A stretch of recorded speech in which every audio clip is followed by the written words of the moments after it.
Hi friends, എല്ലാവർക്കും Manu's food വേൾഡിലേക്ക് ഒരിക്കൽ കൂടി സ്വാഗതം. അപ്പം ഞാനിന്ന് കാണിച്ചു തരുന്നത് ഒരു മുട്ട ഉപ്മാവാണ്. നമുക്ക് പ്രത്യേകിച്ച് കറികളൊന്നും ഇല്ലെങ്കിലും വളരെ വേഗത്തിൽ തയ്യാറാക്കിയെടുക്കാവുന്ന നല്ല ടേസ്റ്റിയും ഹെൽത്തിയുമായിട്ടൊരു ബ്രേക്ക്ഫാസ്റ്റിൻ്റെ റെസിപ്പിയാണ്.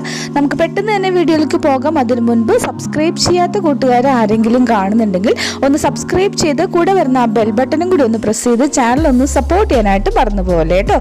ഓക്കെ, നമുക്ക് സ്റ്റാർട്ട് ചെയ്യാം. ആദ്യം തന്നെ നമുക്ക് റവയൊന്ന് വറുത്തെടുക്കണം. അതിനായിട്ട് ഒരു പാൻ വെച്ചിട്ടുണ്ട്. ഇതിലേക്ക് 1 ടീസ്പൂൺ നെയ്യൊന്ന് ചേർത്ത് കൊടുക്കുകയാണ്. അപ്പം നെയ്യൊന്ന് മെൽറ്റായിട്ട് വരുമ്പോൾ നമുക്കിതിലേക്ക് 1 കപ്പ് റവ ഇട്ട് കൊടുക്കാം. ഇതൊന്ന് വറുത്തെടുക്കണം.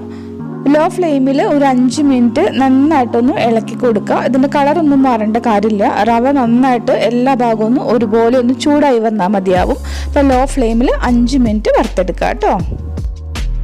അപ്പോൾ ഇങ്ങനെ ചെയ്യുമ്പോഴാണ് നമ്മുടെ ഉപ്മാവ് നല്ല സ്പോഞ്ചി ആയിട്ട് വരുന്നത്.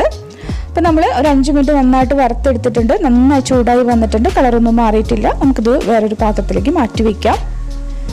ഇനി ആ പാൻ തന്നെ ഒന്ന് തുടച്ച് വെച്ചിട്ടുണ്ട്. ഞാനിതിലേക്ക് കുറച്ച് ഓയിൽ ഒഴിച്ച് കൊടുക്കുകയാണ്. ഞാനിവിടെ വെളിച്ചെണ്ണയാണ് യൂസ് ചെയ്യുന്നത്. ഏകദേശം 2 ടീസ്പൂണോളം വെളിച്ചെണ്ണ ഒഴിച്ചിട്ടുണ്ട്. ഈ വെളിച്ചെണ്ണ ഒന്ന് ചൂടായിട്ട് വരുമ്പോൾ നമുക്കിതിലേക്ക് 1 ടീസ്പൂൺ കടുക് ഇട്ട് കൊടുക്കാം. കടുക് നന്നായിട്ട് പൊട്ടി വരുമ്പോൾ നമുക്കിതിലേക്ക് ഒരു ടേബിൾ സ്പൂണോളം ഉഴുന്നും 1 വറ്റൽമുളകും ചേർത്ത് കൊടുക്കാം. ഇനി ഉഴുന്ന് നന്നായിട്ടൊന്ന് മൂത്ത് വന്നോട്ടെ.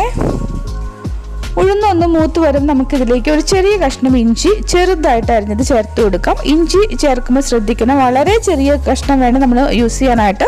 അതിൻ്റെ ഫ്ലേവർ മാത്രം വരാൻ പാടുള്ളൂ കേട്ടോ. കൂടുതൽ ഇഞ്ചി ആവരുത്. ഒരു 2 പച്ചമുളക് വട്ടത്തിലരിഞ്ഞതും 1 സവോള ചെറുതായിട്ട് കട്ട് ചെയ്തും ഒരു ചെറിയ കഷ്ണം ക്യാരറ്റ് ഒന്ന് ഗ്രേറ്റ് ചെയ്തും ചേർത്ത് കൊടുക്കുന്നുണ്ട്. അപ്പം ക്യാരറ്റും സവോളയൊക്കെ ഒരുമിച്ച് ഇടുന്നതുകൊണ്ട് കുഴപ്പമൊന്നുമില്ല.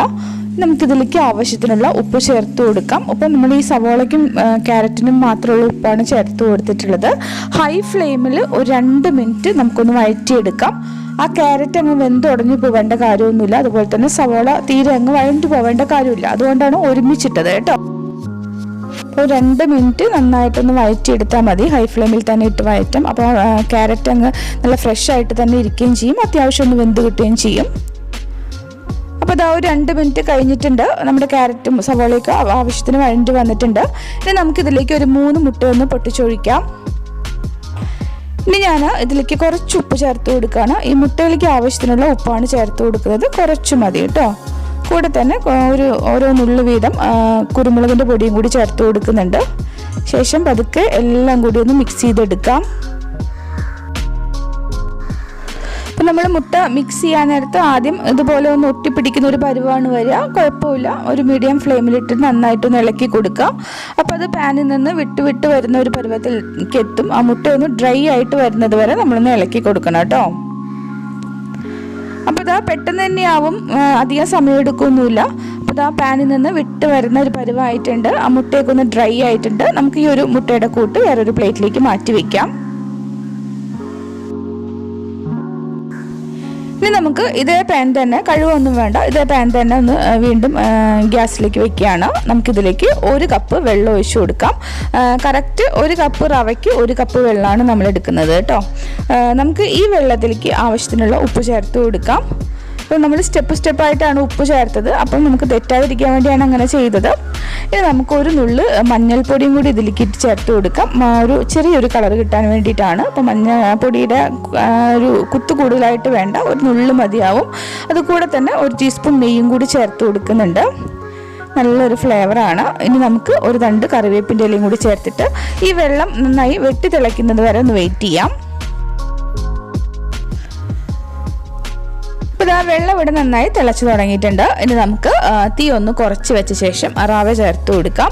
തീ നന്നായിട്ട് കുറച്ച് വെക്കണം കേട്ടോ. ഈ സമയത്ത് നമ്മൾ വറുത്ത് മാറ്റി വെച്ചിരിക്കുന്ന 1 കപ്പ് റവ ഇട്ട് കൊടുക്കുകയാണ്. ശേഷം നന്നായിട്ടൊന്ന് ഇളക്കി കൊടുക്കുക. പെട്ടെന്ന് തന്നെ ഇളക്കി കൊടുക്കുക. ആ വെള്ളം എല്ലാ ഭാഗത്തേക്കും എത്തുന്ന രീതിയിലൊന്ന് മിക്സ് ചെയ്ത് കൊടുക്കണം. അപ്പോൾ ഇത് കറക്റ്റ് അളവാണ്. ഒട്ടിപ്പിടിക്കാത്ത നല്ല പെർഫെക്റ്റ് ആയിട്ടുള്ള നമ്മുടെ ഉപ്മാവ് കിട്ടണമെങ്കിൽ 1 കപ്പ് റവയ്ക്ക് 1 കപ്പ് വെള്ളമാണ് എടുക്കേണ്ടത്. നിങ്ങൾക്ക് ഒരു കുഴഞ്ഞ പരുവാണ് വേണ്ടതെങ്കിൽ നിങ്ങൾക്ക് ഒരു 1.25 മുതൽ 1.5 കപ്പ് വരെ വെള്ളം യൂസ് ചെയ്യാം കേട്ടോ. ഇനി നന്നായിട്ടൊന്ന് ഇളക്കി കൊടുത്ത ശേഷം ഇതുപോലെ ഒന്ന് പൊത്തി വെച്ച് കൊടുക്കാം. നമുക്കിതൊന്ന് വേവിച്ചെടുക്കണം. അതിന് മുന്നായിട്ട് ഒന്ന് പൊത്തി വെച്ച് കൊടുക്കാം. ഇനി നമുക്കിതിന് മുകളിലേക്ക് നമ്മളിപ്പം വറുത്ത് മാറ്റി വെച്ചിരിക്കുന്ന മുട്ടയുടെ കൂട്ടുണ്ടല്ലോ, അതും കൂടി ഇട്ട് കൊടുക്കണം. അപ്പോൾ മുട്ടയുടെ കൂട്ട് ഇതുപോലെ മുകളിലേക്ക് ഇട്ട് കൊടുത്ത ശേഷം ഒന്ന് പൊത്തി വെച്ച് കൊടുക്കാം ഈ ഒരു രീതിയിൽ. ഇനി നമുക്കിതിലേക്ക് 1 ടീസ്പൂൺ നെയ്യും കൂടി ഒഴിച്ചു കൊടുക്കാം. നെയ്യൊക്കെ ഇഷ്ടമുണ്ടെങ്കിൽ ചേർത്താൽ മതി കേട്ടോ. നെയ്ക്ക് പകരം നിങ്ങൾക്ക് ഓയിൽ വേണമെങ്കിൽ യൂസ് ചെയ്യാം. ഞാൻ നെയ്യ് ചേർത്തെടുത്തല്ല, നിങ്ങൾക്ക് ഓയിൽ യൂസ് ചെയ്യണമെങ്കിൽ അങ്ങനെ ആവാം. ഇനി നമുക്കിത് അടച്ച് വെച്ചിട്ട് ലോ ഫ്ലെയിമിൽ 5 മിനിറ്റ് ഈ റവ ഒന്ന് വേവാൻ വേണ്ടിയുള്ള സമയം കൊടുക്കുക. 5 മിനിറ്റ് കുക്ക് ചെയ്തെടുക്കാം. അപ്പോൾ ഒരു 5 മിനിറ്റ് കഴിഞ്ഞിട്ടുണ്ട്. നമ്മുടെ ഉപ്മാവ് ഇവിടെ റെഡി ആയിട്ടുണ്ട്. പക്ഷേ ഇപ്പോൾ ഇത് കട്ടയായിട്ടാണ് നമുക്ക് തോന്നുന്നത്. കണ്ടോ, എല്ലാം കൂടി ഒന്ന് ഇളക്കി കൊടുത്ത ശേഷം നമുക്ക് തീ ഓഫാക്കിയിടാം. ഇനി നമുക്ക് തീയുടെ ആവശ്യമില്ല. നന്നായിട്ടൊന്ന് ഇളക്കിയെടുത്ത ശേഷം നമുക്ക് തീ ഓഫാക്കിയിടാം. അപ്പം ഇതിപ്പം കട്ടയായിട്ടാണ് ഇരിക്കുന്നത്, കുഴപ്പമൊന്നുമില്ല. ഞാൻ എന്താ ചെയ്യേണ്ടതെന്ന് പറഞ്ഞു തരാം. ആദ്യം ഒരു തവി വെച്ചിട്ട് നിങ്ങൾക്ക് എത്രത്തോളം കട്ട ഉടച്ചെടുക്കാൻ പറ്റുമോ ഇതുപോലെ ഇളക്കി മാക്സിമം കട്ട ഉടച്ചെടുക്കുക. അപ്പോൾ ഉടയുന്നത് ഉടഞ്ഞാൽ മതി കേട്ടോ, കുഴപ്പമൊന്നുമില്ല. ഇപ്പോൾ ഞാൻ പറ്റുന്ന രീതിയിലെല്ലാം ഒന്ന് അടച്ചെടുത്തിട്ടുണ്ട്. അതിനുശേഷം ഇതുപോലെ പൊത്തി വെച്ച് കൊടുക്കണം. കണ്ടല്ലോ, തവി വെച്ചിട്ട് പതുക്കെ ഒന്ന് പൊത്തി വെച്ച് കൊടുക്കുക.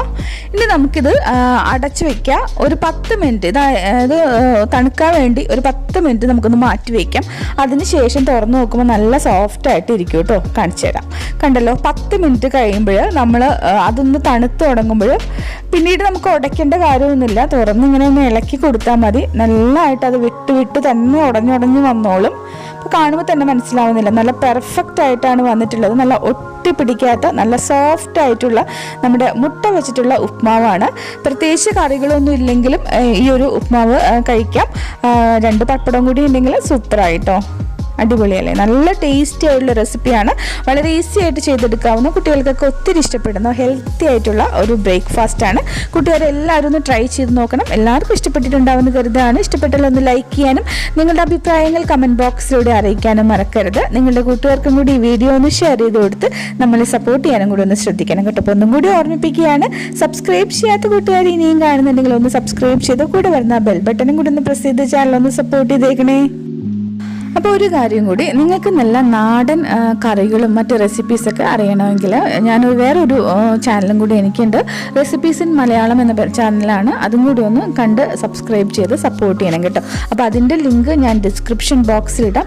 അപ്പോൾ കൂട്ടുകാർ അതും കൂടി ഒന്ന് കാണുമല്ലോ. ഓക്കെ, അടുത്ത ദിവസം നല്ല റെസിപ്പിയുമായി വീണ്ടും കാണാം. Thank you.